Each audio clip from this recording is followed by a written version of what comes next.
how open mic competition is that like a freestyle rap battle kind of situation? Like they'll put these little cards on the table that'll have it can go through, and you'll see everybody on the competition. You can just click, oh, I vote for him. What was your thought process in joining a Navy? I would say you really need to do a little bit of like soul searching. Like for me, I just kind of felt stuck. You know, even in a way, this was a way for me to kind of continue my comedy career.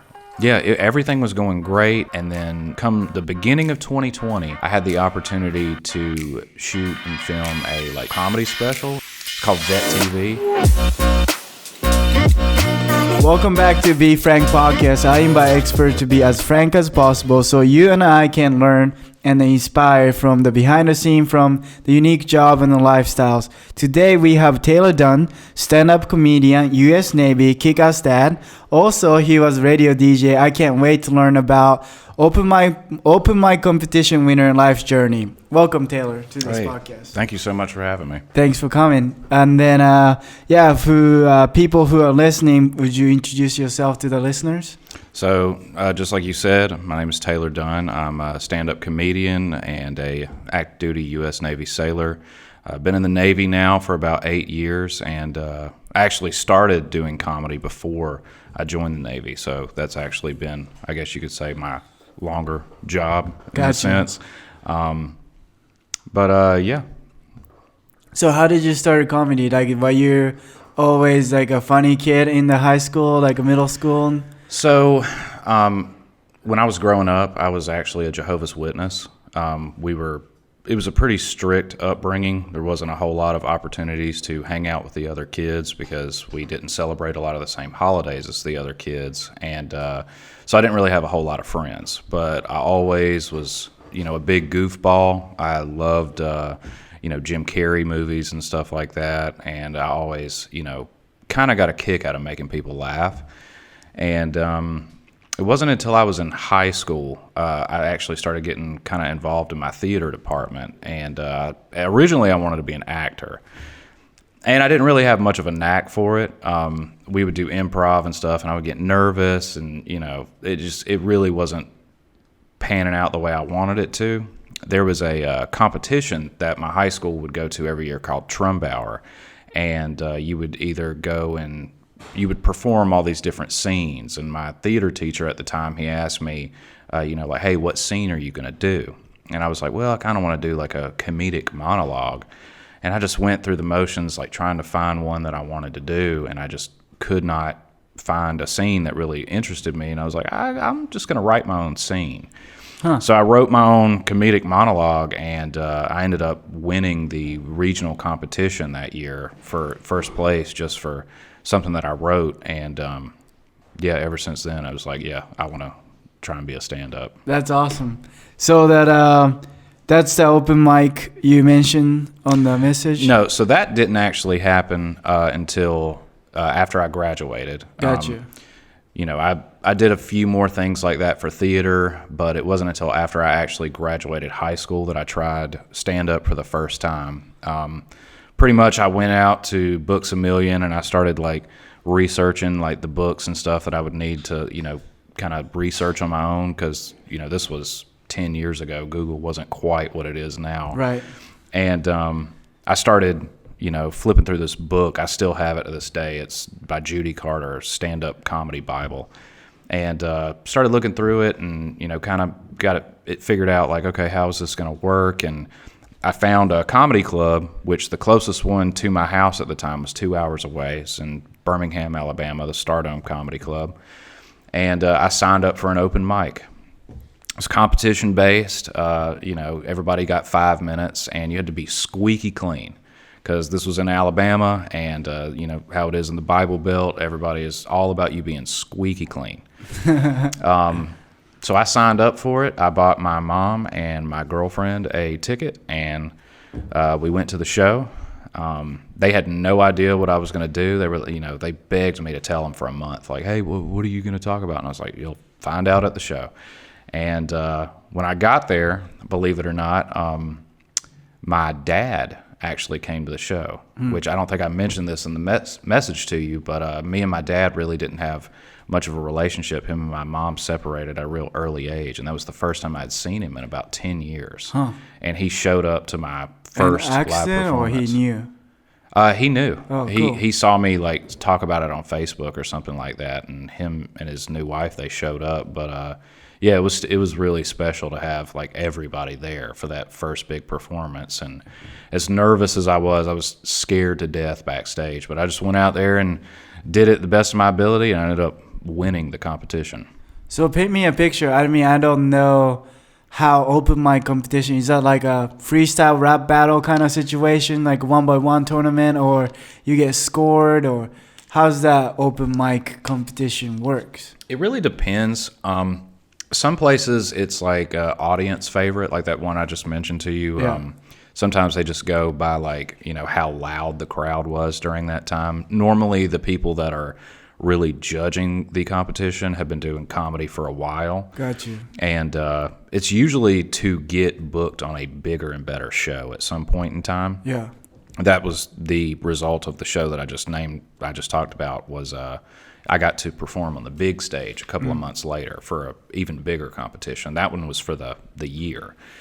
And yeah, it really just depends. Sometimes it's like now they even have little things where like you can vote. Like they'll put these little cards on the table that'll have a QR code, and you can go through and you'll see everybody on the competition's headshot, and you can just click, oh, I vote for him. And they'll count the votes that way. Huh. Did your dad came talk to you afterwards? Or? Yeah, he did. I was able to, you know, meet his new wife, and he was like, man, that was awesome. That was so much fun. And yeah, it was a really, really cool experience. Huh. That's awesome. So that after that, the competition, you moved to San Diego, or? Not quite. I think you moved everywhere. Oh, yeah. Like, yeah. So shortly after the competition, again, I was still only 18 years old. I started thinking about ways I could continue to, you know, kind of entertain and, you know, something that might be able to help me get into bigger and better opportunities as a stand-up.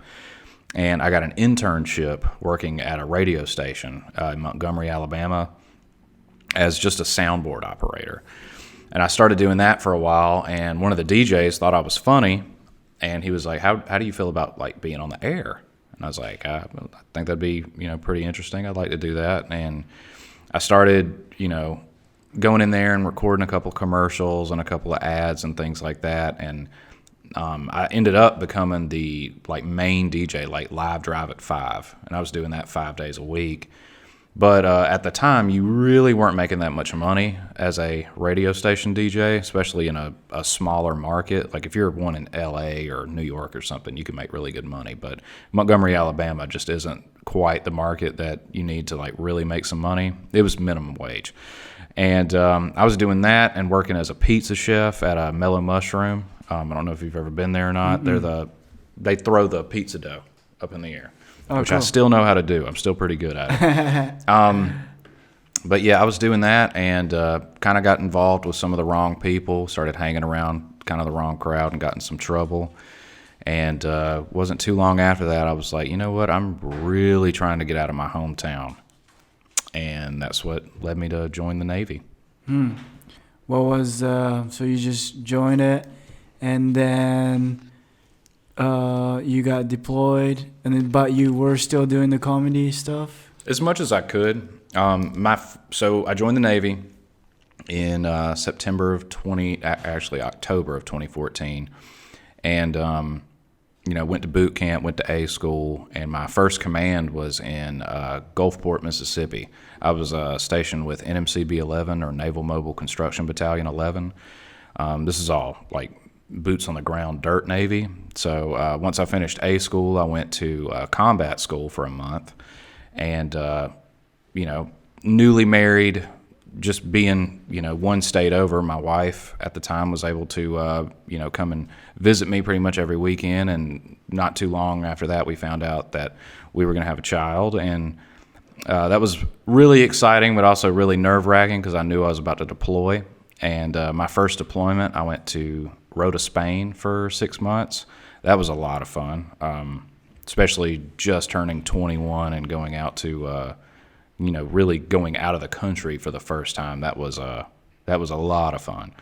And what was the best place you've been to Spain? Oh man, probably just I can't name off anything particular. It was just a lot of the experiences, like going inside of some of the cathedrals and stuff like that, and seeing Beautiful the architecture. Places, yeah.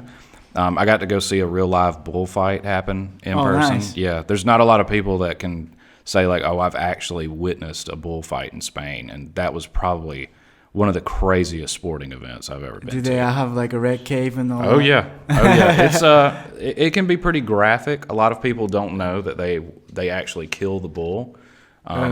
Yeah, it's a lot of like environmentalist groups and stuff like that are trying to come out against it, obviously, because it is relatively barbaric to do that to animals. But they do purpose the meat. They sell the meat to all the local butchers and stuff like that. So they do bullfighting and then they fight the bulls, I guess. Yes, they do.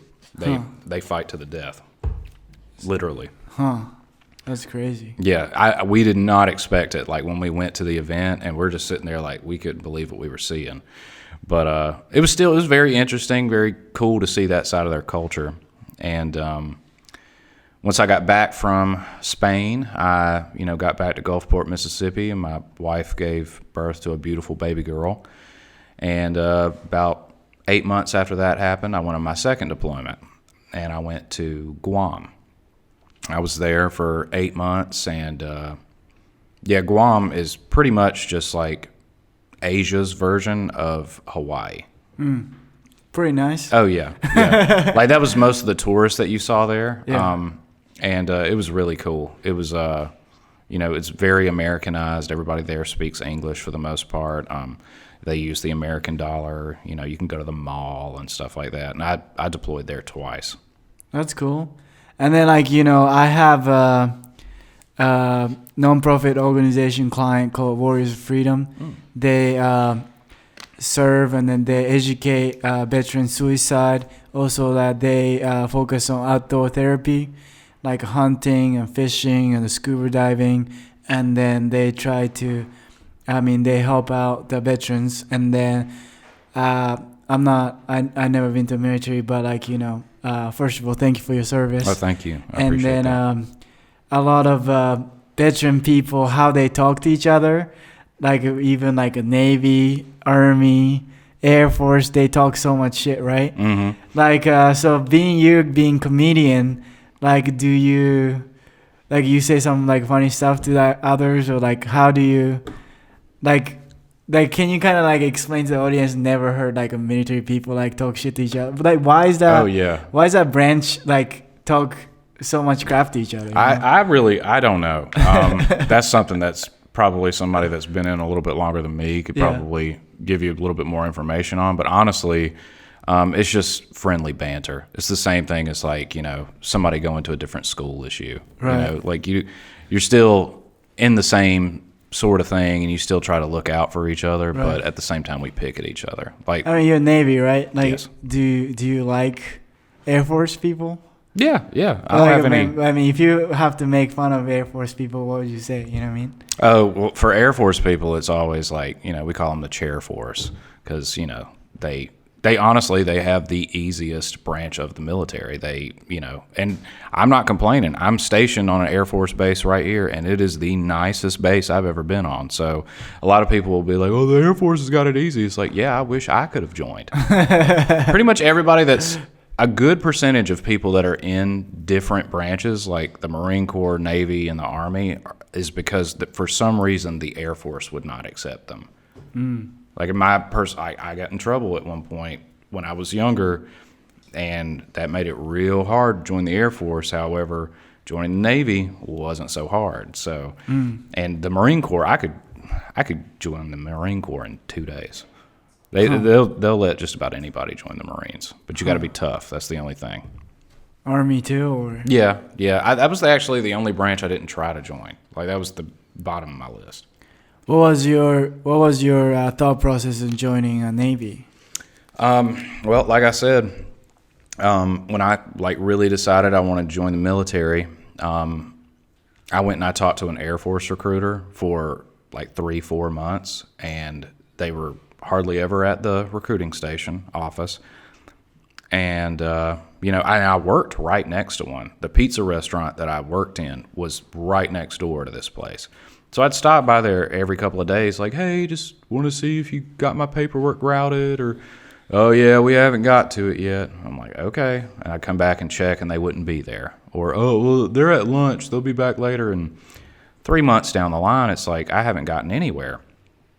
And I was just compiling a stack of paper in the back of my car, high school transcripts, doctor's records, all types of things like that. And I was like, you know what, I'm getting tired of waiting around. So I drove to the other side of town where the Navy and the Marine Corps were. Excuse me. And I went in, and my buddy, he was actually joining the Navy. And we met his recruiter at GameStop. I don't know if he set it up or something like that, but he was like, why don't you just join the Navy? And I went and I talked to his recruiter, and he was like, oh yeah, we can get you in no time. And I already had all my paperwork ready to go, so it was a few months later I was sworn in, ready to go, and yeah, that's how I joined the Navy. Huh. And if the Navy hadn't worked out, I'd be in the Marine Corps right now. Huh. Would you say like the people who are listening to this podcast is mainly like looking for different kind of career, right? Like to like see behind the scene and what's up, and would you like how do you recommend to join the military, or do you even recommend to people to go to join the military? Well, it really just depends on. I would say you really need to do a little bit of like soul searching before you decide to do anything. What do you mean? Like for me, I got to a point to where I just kind of felt stuck in my hometown. I was doing the same thing for a long, long time. And, even in a way, this was a way for me to kind of continue my comedy career. Like I looked at it as like, what am I going to do to get out of Alabama?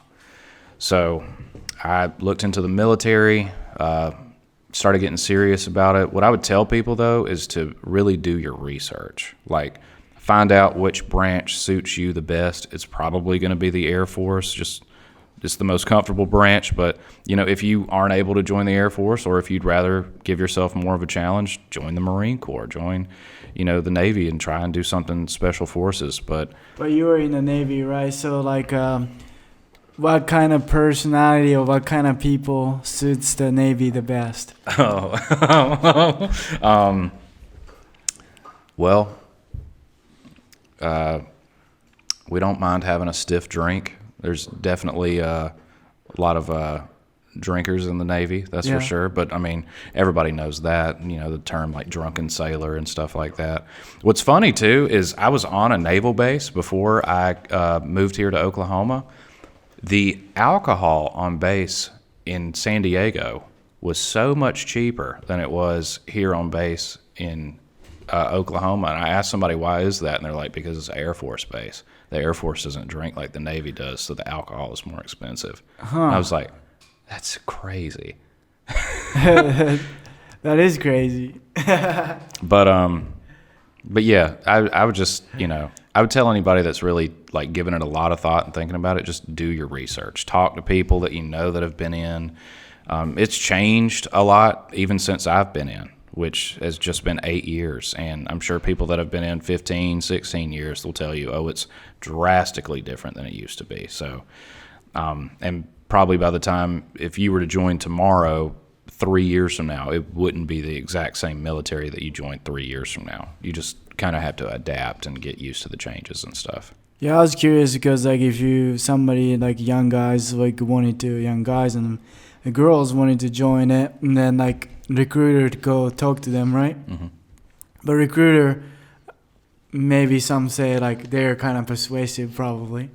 And then if that's the case, then you would like advise to find actual people who've been in the military and then go ask the research? Absolutely. Yeah. Personal friends, family. Like, prime example, before I actually joined, me and my fiance at the time, we were hoping to get married before I shipped to boot camp.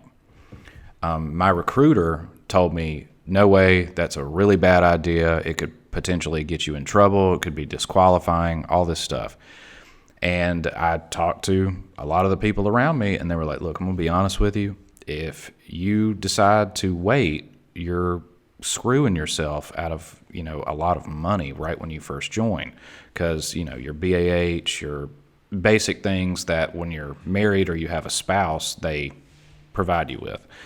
So I said, okay. So I went back in and I was like, well, all of these people with prior military service are telling me this. And, wasn't rude with him or wasn't, in any way, shape, or form disrespectful. And long story short, we did get married before I joined the Navy just because I knew what I was talking about when I went in there and talked to my recruiter. He was trying to use a scare tactic because it just meant he had to do more paperwork. Oh, got you. That's kind of sucks. Yeah, well, that's how it is, unfortunately. But good thing to do is like research everything. Like, like people just try to, it's like a good thing to have a second opinion. People just try to believe the first thing they said and believe it. But do the due diligence, right? Yeah, absolutely. Like, pretty much. So I would like to think about move to a comedy stuff. So you worked with big comics like David Lucas and Mark Christopher, right? Oh yes, absolutely. Can you kind of tell me about that? So my naval career led me out to San Diego, but what really made me pick those orders was because I wanted to be in California, where all the big name comedians were. Not New York. You picked LA. Yeah, New York was a little bit too crazy for me, but I just knew that at the time LA was the place to be. Yeah. I wanted to go up to the Comedy Store. I wanted to go to the Sunset Strip. I wanted to go to the Laugh Factory. I wanted to see where the big wigs hang out. So when I got orders to San Diego, I'd been there maybe a week, and me and a buddy, we drove up to L.A. one night, and we go to the Comedy Store. And my very first time going up there, we go and watch Joe Rogan do an hour in the main room. Tickets are $20. Walk out in the hallway, see Whitney Cummings, Ron White, Chris D'Elia, it was like the Marvel Avengers campus of comedians. We see Rick Grimes from The Walking Dead. He's hanging out in the parking lot out back, smoking a cigarette. I think he'd had too much to drink. And we're like, this is insane. Because it's not a very big building. It's very small, but it's like the mecca of stand-up comedy. And right when I first got there, I hit the ground running. I actually took a class when I got out there just to network and meet people. And, everything was going great. And then come the beginning of 2020, I had the opportunity to shoot and film a small little comedy special. It was actually military intensive. It's called Vet TV. They basically put out all this military related content and stuff like that. They have their own app, and they started a stand-up comedy series. And I got selected to be on season 2.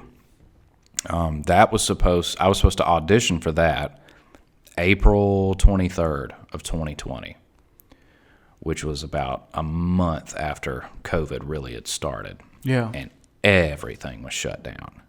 Just absolute, utter lockdown in California. Right. None of the comedy clubs were open. Nothing was open.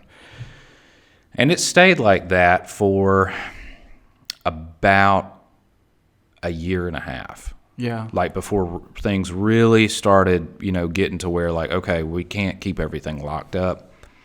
And then in October of it was last year, October of 2021, I started thinking about it because I was like, I've been doing comedy now for 8.5, 9 years, and I'm really getting tired of doing open mic. I really don't make any money doing it, and everybody can use a little bit of extra money. So I was like, I think I'm gonna start producing my own show. Originally, it started out as a class. And, I had 3 people in this small little area I lived in San Diego called Coronado, this little island that the base was on. They signed up for the class, and it was 6 weeks long. And I had this little art gallery that I went in and talked with the owners and hey, could I produce a show here? And they're like, yeah. and we split everything right down the middle as far as like the cost and like what we would make off the show. So the very first one we have is October 29th, 2021. I'm nervous. I've never done anything like this before. I think I've only hosted a show maybe once before this.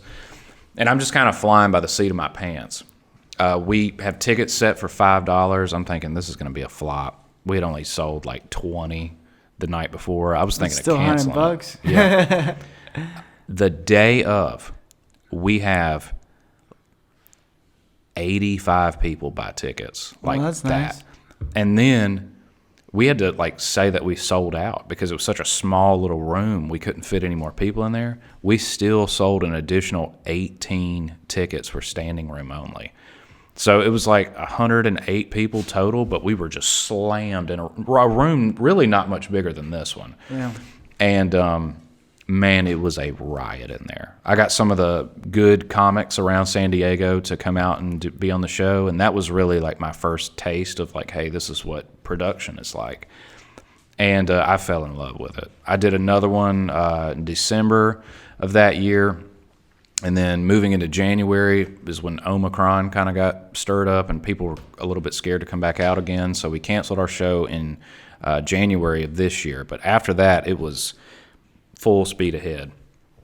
In February, I had the opportunity to work with Zoltan Cassis, very, very funny comedian. Highly recommended. He has stand-up specials, Modern Male, on YouTube right now.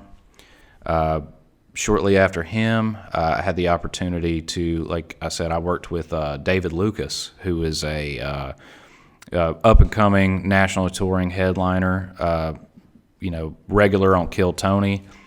I had the opportunity to work with him at the Laugh Factory in San Diego. That was my first time actually producing in a big-name club. And we did 2 shows back-to-back. Cool. We did a show at 7:30 and then a show at 9, which that was a whole different monster for me because you do all the stuff to run through an entire show, and then you tell everybody bye and take pictures and sell your merch and stuff, and now we got to do it again in 15 minutes.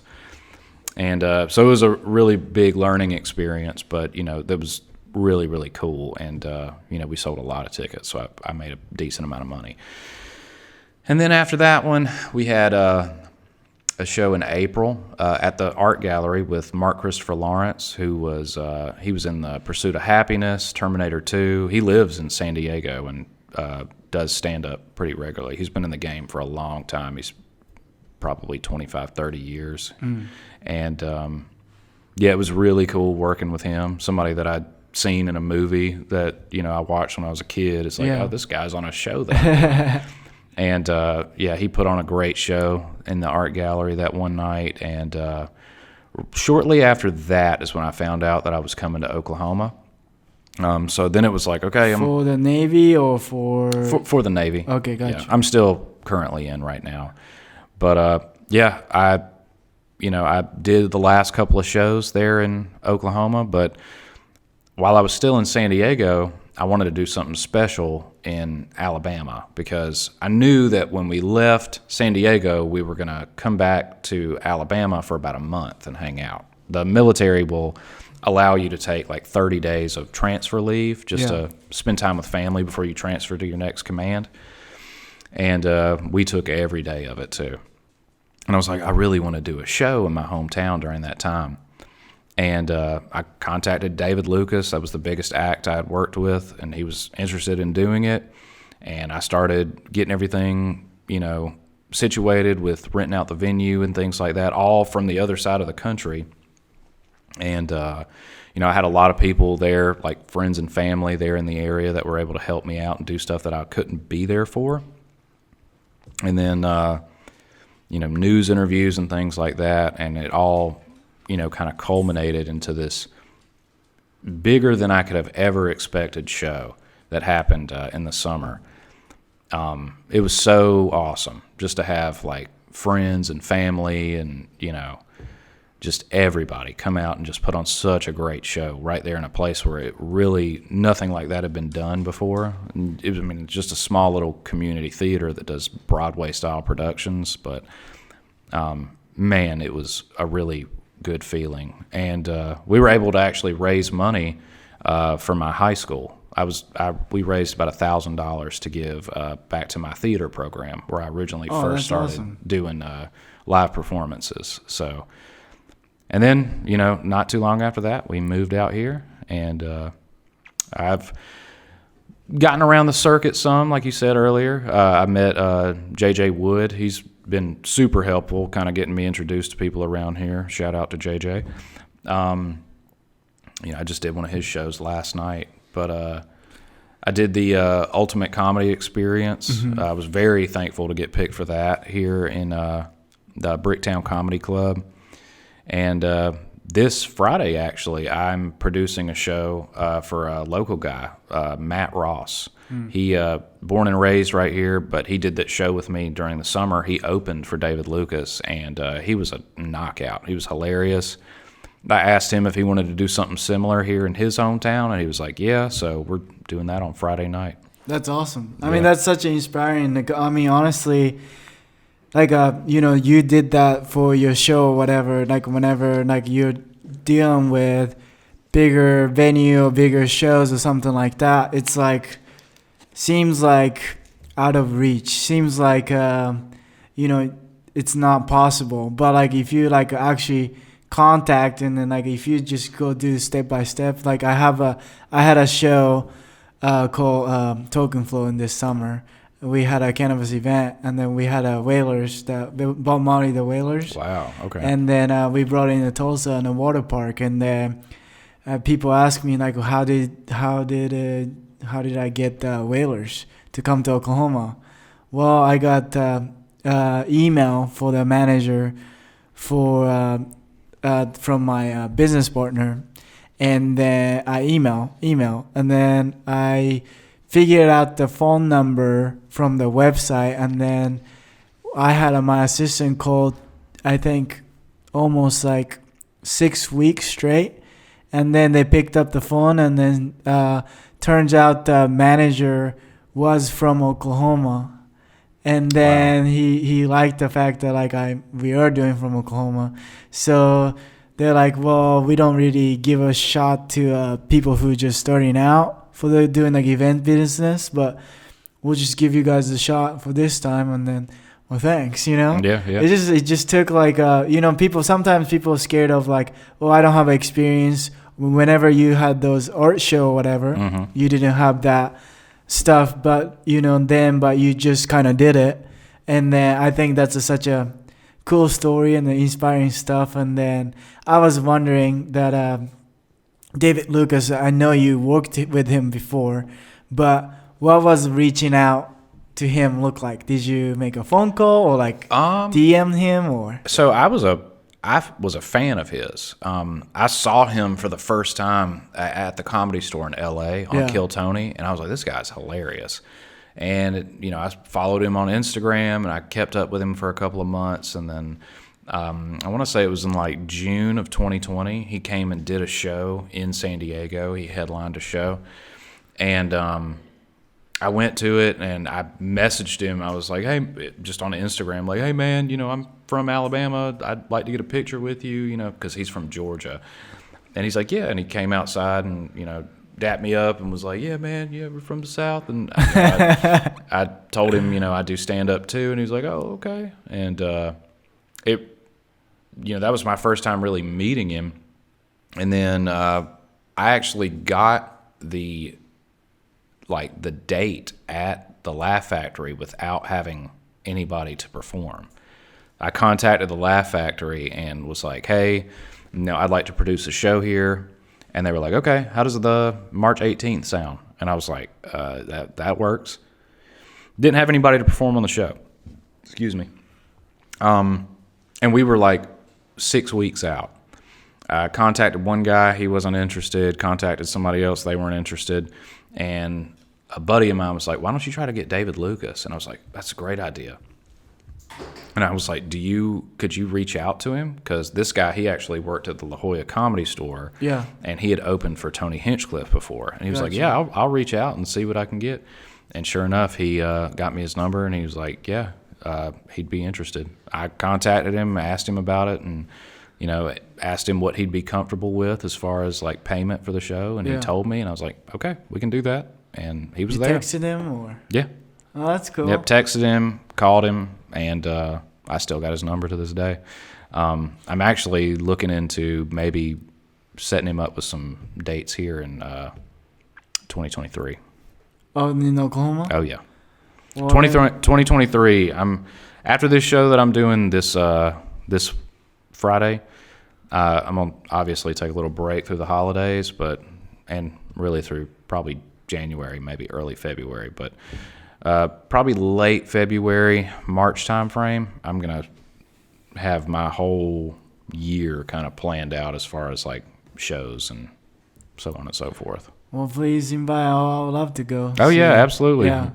And then also, like, like you're talking about, it's interesting to me, and a lot of people don't ask this question, but like, also like people who's listening to pursue these careers, I kind of want them to know is like you saying like open mic comedy don't make much money, right? Like, do they make any money? No, not normally. Okay. Then honestly, a lot of like top of the line comedians will tell you this. I'm sorry to interrupt, but you really won't make any money in comedy for probably the first 5-6 years you've been doing it. There might be certain occasions where you might, make $100 or, here and there, but it's definitely not something you jump into and you start making Kevin Hart money like within a couple of years. So like how do they? So they do open mic for free for 5 to 6 years grinding, and after that, like how do they make money? So like for me, for example, I started doing open mic and I started kind of compiling material and kind of figuring out how to do stand up, learning the ins and outs. And then I was not until I was just this past year, I was like, I'm going to start producing my own show. Yeah. And I started actually selling tickets to shows, and, I'm the one handling the logistics and the payments of everything, but I'm still making a decent sum of money from that. It really is just you kind of find your own ways to make money doing it. Like if you have 15 minutes of comedy that you can do and I have 15 minutes, well, we have a 30-minute show we can put on. If we find 2 more people that can do 15 minutes, now we have an hour. And we can throw that together, put it in a venue and work out a deal with the venue, whether we pay them something or sometimes we could do a door deal with the venue, do a 50-50 cut of the door. We can put on a show just like that. How much those make typically? Just depends on what your ticket prices are set at and how many seats you have in the building. Let's say you have 100 seats in a building and you're selling tickets for $20 a piece. If you sell out, that's $2,000. And then you have to subtract, okay, what am I paying the comedians? What am I paying for advertising? What am I paying for the venue itself? And so on and so forth. And, you kind of know, like, okay, ballpark, this is what we could make. And then you just kind of track what your ticket sales are. Gotcha. And then whenever you start opening for comedians, then they make money? Yeah, that's also another way. Jumping from open mic to opener, it's pretty much stages. Like when you watch a comedy show, you're watching like the stages of development. So you have your host, then you'll have like your opener. Not every one of the shows is going to be formatted like this, but you see something similar to this a lot. You'll have your host, your opener, your feature act, and then your headliner. And basically it's just a stepping stone for like, okay, once I've been good at being the host, I'm going to try and be the opener. And I've done good as the opener, I'm going to be the feature. And then once I'm the feature, jump my way up to headliner. It's all about just having really enough material and know how to handle doing that much time. Like me personally, the longest period of time I've ever done was 20 minutes. Gotcha.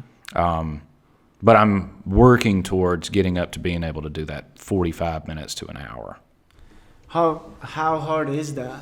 Is that pretty I mean, hard? I couldn't tell you. I've never done more than 20 minutes, but Yeah. What's your like a writing style, like how do you process of writing jokes? for me, Yeah.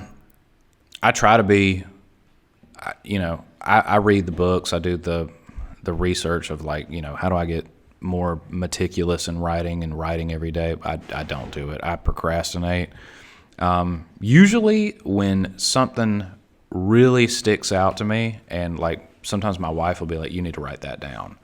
That's something I'm like, okay. And I'll immediately go grab a notebook and like start jotting it down so I have it for later. But yeah, normally sometimes it's just random thoughts throughout the day, just punching it into your notes app on your phone. Sometimes it's hitting record, like your voice memo record on your phone.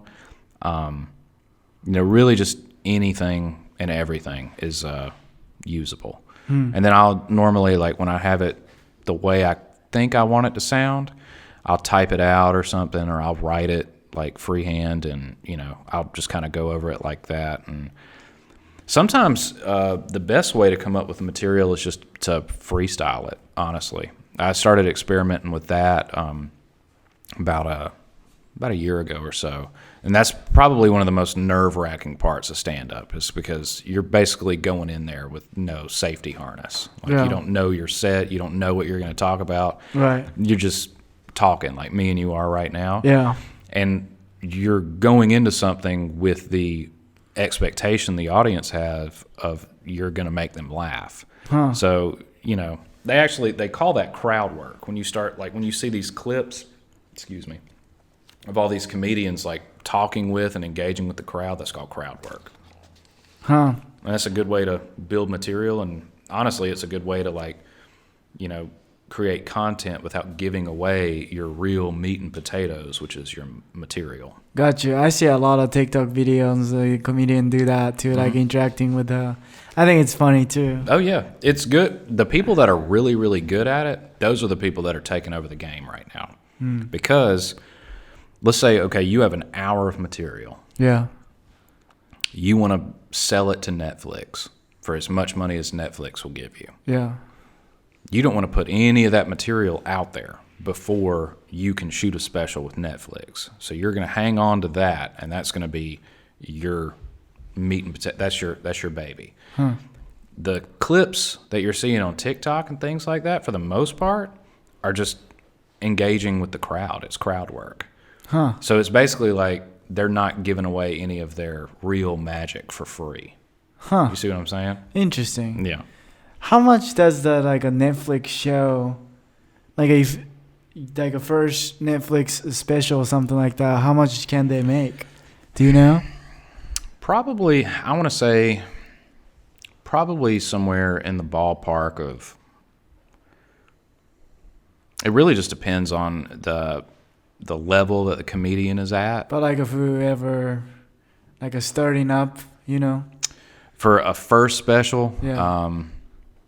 Probably 1.5, 2 million, Really? which that sounds like a lot. So like Dave Chappelle, the 3 specials that he put out in concession, I think it was 2017, 2018, they gave him 60 million for those. For 3 episodes? For 3 specials. 60? And he already had the first 2 filmed. Ooh. When they came and did the negotiation with him, they literally were like, all right, we'd really like you to do another Netflix special. We'll give you 20 million for if you'll just do one. He's like, well, I have 2 that I can give you right now. I'll do another one if you'll give me another 20. So 60, and you can have 3. And just because he's a nice guy, he actually did a 4th one and threw that on as a sweetener. So he did 4 comedy specials in the span of like 2 years. And like a year after that, he put out his 5th one. Yeah. And then a year after that, he put out his most recent one, which was The Closer. And I think that was his 6th one. He's on like 8 or 9 now.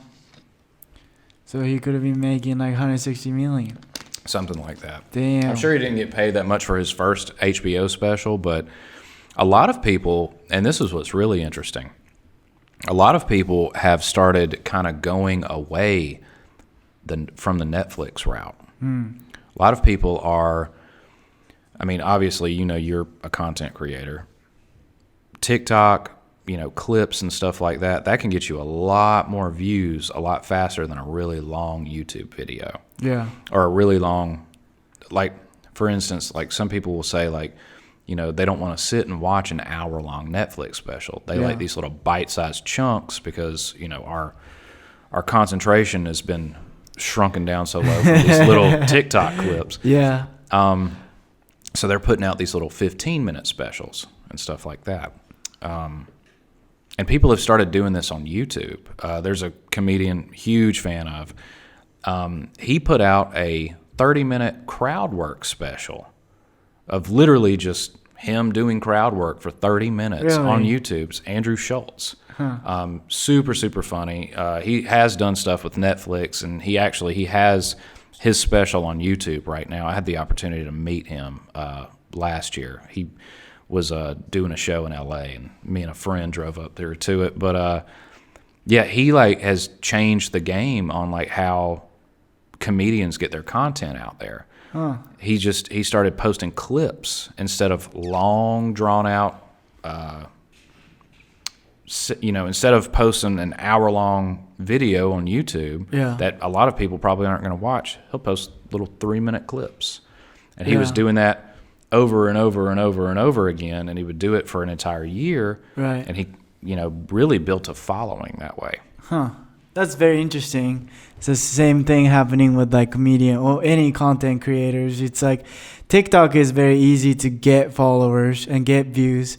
It's kind of like I explain like TikToks because I do advertising marketing and the stuff. So I explain TikToks and the Instagram Reels and the Instagram followers kind of like a side chicks, Mm-hmm. Like they're not loyal.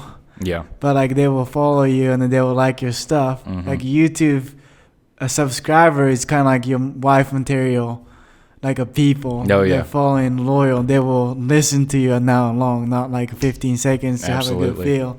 So, I mean, it's funny because of I don't know any of TikTok comedian I watch like an hour long special. I don't even know they have a special. That's honestly, this is what's so crazy. The world that we're living in right now. Yeah.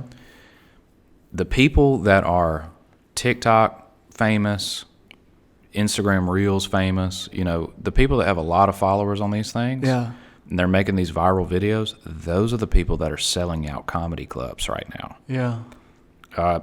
There's a guy, I may or may not have the opportunity to work with him, fingers crossed, but his name is Casey Frey.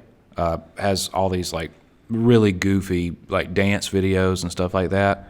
He has developed an hour of stand-up and is touring the country right now as a stand-up comedian. Nice. And he is making money hand over foot right now because that's where you make your money as a comic, is on the road. And that's really what you're starting to see more. Like if you go and you watch like upcoming events, Bricktown Comedy Club, I guarantee you're going to go through and be like, that guy's from Instagram, that guy's from TikTok, that guy's from Vine, that guy's on YouTube. You don't really see too many people that was like, oh yeah, I remember that guy and that From the open mic. From that from that show that I used to watch 10 years ago. Yeah. It's honestly it's the Wild West right now with social media. And honestly, as a comedian, you have to be your own like media marketing manager, everything. Yeah, like, I mean, you have to adapt to the society, and then I think the people who's saying like, well, those TikTokers doing nothing or not funny or whatever, and they will just suffer. Oh yeah, I mean, they can hate it all they want to, but that's the way it's going right now. Yeah, so. and I mean, honestly, I very, very appreciate that, you send me a DM on them. Damn, like this guy's like professional. Oh, and then I appreciate like, that. And I saw your comedy stuff, and I was like, damn. And then like it's like funny, and then I was like, well, I would like to have a podcast, because I think that I usually have to invite the guests who I know, so I feel comfortable. I just started this podcast and stuff, but this is, I think, episode 7, but I'm trying to get every week out there. And And also that I do ask questions since this is geared towards the people wanting to help and inspire people to find their career or like a path on the lifestyle. So I know for the fact that myself, I'm not expert of that, world-class expert or anything like that, but I am qualified to give myself advice 5 years ago myself. Because if I hear my advice right now from 5 years ago, maybe it will help. So that's kind of what I want to do from this podcast and YouTube channel, to give people advice in like a kind of personal. Yeah. So I wanted to ask you that, like, what advice you give to yourself 5 years ago? That'd be 2017. Save as much money as you can. Yeah. Yeah. Save as much money as you can. Write every day, and don't sweat the small things. Don't sweat the small things. Yeah. Like I can't tell you, it really wasn't until this last year that I really got a lot more serious about stand-up. A lot of things that kept me from doing it at the level that I feel like I can do it at now. And again, that's not me like boasting myself up or anything. That's me I acknowledge that I have made, some considerable leaps and bounds in the past year. But a lot of things that would slow me down or even get me to not do it at the time was just that self-talk in my head that was negative. Like, why am I going to do this? Nobody's going to laugh. I'm making a fool of myself. Like, I should just give up. I shouldn't do this. And I'd listen to that voice a lot of times. And then really coming out of the pandemic, I was like, I'm not doing that anymore. I'm going as hard as I can into this, and that's just going to be the way that it is. We made it through this pandemic, and it sucked not being able to do stand up for a long time, and it's it's like you don't know what you have until it's been taken away from you. So I don't take it for granted anymore, and yeah, it's pretty much the way I look at it. How did you overcome, like, I bet you go to an open mic or comedy show and then pretty much like bomb it or whatever, mm-hmm. right? Like, how did you overcome that? I just have so much respect to, like, like, for me, like, I don't really do a performance on, like, a live performance. And then whenever I post, like, a YouTube video or whatever, I get a few views. All right, whatever, you know what I mean? Because I don't get the reaction. So, like, I'll post and I'll be consistent. But for me, I have a respect that, how do you deal with that? And then, like, how do you self-talk to yourself to go to the next show, to have high energy as possible? Like, how do you deal with it after, like, a pretty much fail, right? So I've bombed really bad multiple times. Here's an example. When I was in Mississippi, there were a lot of comedy clubs around, and there weren't a lot of opportunities to do comedy. The Hard Rock Casino, in their restaurant, they had a open mic night, which it wasn't just comedy. It was mostly people playing music. Oh, that's the worst. Yeah. So I signed up for it, and I get there, and I get up there, start telling some jokes, and all I can hear is just people, scraping their plates with their forks and knives. Oh. Nobody's listening. Nobody cares. And I'm just in utter panic mode. This is probably 6 years ago or so. And eventually I was like, okay, well, that's my time, everybody. I'm just going to go ahead and get off the stage now. Thanks. And I walked off. And that was embarrassing, but that's honestly the worst bomb I've ever had. Yeah. At the end of the day, what I always try to remind myself is everybody that's coming to the show wants you to do good. Nobody's coming just to, like, hope you fail. Right. If they do, they're probably an a-hole. They don't need to be coming to do that type of stuff anyway. Yeah. But, and then at the same time, like, it's not that big of a deal. If you do mess up, like, honestly, it's not so much about the jokes not being funny. It's forgetting about what you're going to say. I've done that a lot of times. Forgetting? Yeah, where I'm in the middle of my set and I'm just like, I don't remember the next thing I'm supposed to say. Oh, shit, what do you do? you try to catch it, but on the inside of your head is just on fire because you're like, what is the next thing I'm supposed to say, you know? Yeah. And you just get used to it. You get used to the nerves. You get used to all of that. And, you know, slowly but surely, the times that you bomb start happening less and less, and you just start feeling a lot more comfortable. I mean, consistency and practice makes it better, I guess. Absolutely. So what about 5 years? What do you see in yourself in 5 years? So I will be in the Navy at a minimum now until 2026. I don't know if I'm going to stay in. It seems like that probably will be what ends up happening. But if not, the way I look at it is I try to set myself up for success no matter what decision I decide to make. This is what I tell a lot of the junior people that work under me is always set yourself up to no matter what you choose, it's going to be a good option, whether you decide to stay in or whether you decide to get out. So I wouldn't be able to get out of the Navy until 2026. Some people would look at that as like a hindrance, like, oh, I can't do what I want to do. I look at it as kind of like a cushion. Like, okay, at the end of the day, no matter what happens, I have a concrete job. I have a way to feed my family. During the pandemic, that was the only time I had ever been happy to not be a professional comedian because people were getting, you know, none of the comedy clubs were open. Nobody was working. Yeah. So I was happy that, you know, I had a concrete job that I knew I was going to be getting a paycheck every 2 weeks. And, you know, that was one of the reasons I re-enlisted last year. But with that being said, as far as comedy goes, I'm trying to start doing this production thing, start, you know, kind of making it like nationwide. This year has really been, in a small sense, a nationwide tour. I did shows in San Diego. I did a show in Alabama, and I'm doing shows here in Oklahoma now. And so now I'm like, okay, well, maybe next year I can add 2 or 3 more states to that. And, you know, maybe the year after that I can, you know, it's all about just networking and meeting people and having things set up in a way so, you know, eventually I'm the guy that's headlining the shows. That's what I'm hoping for. That's awesome. And I think you do well, you know, you're already doing it. And then I respect those people who are doer.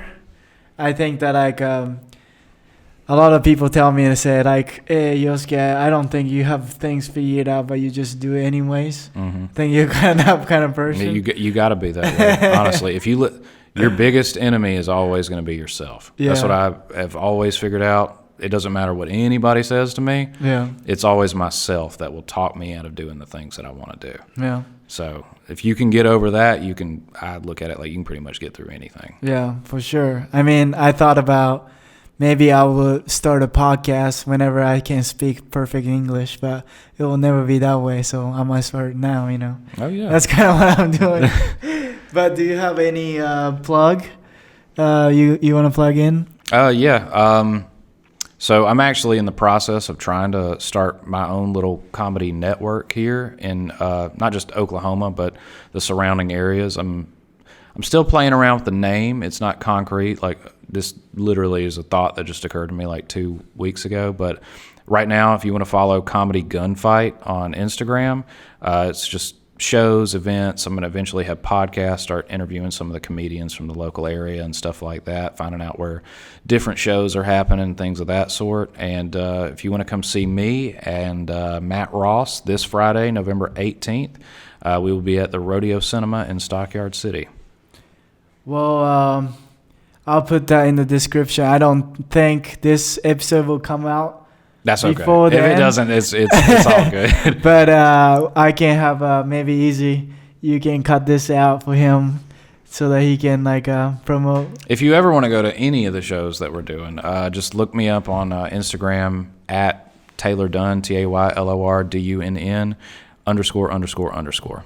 And you can find me right there. I post all of my stuff right there. Perfect. And then All right. Well, thanks, Taylor, for joining me today. And then please like, a comment, and subscribe. And always be frank. And then see you next time. Thank you so much. Hey, thank you, man. It was fun. I appreciated it.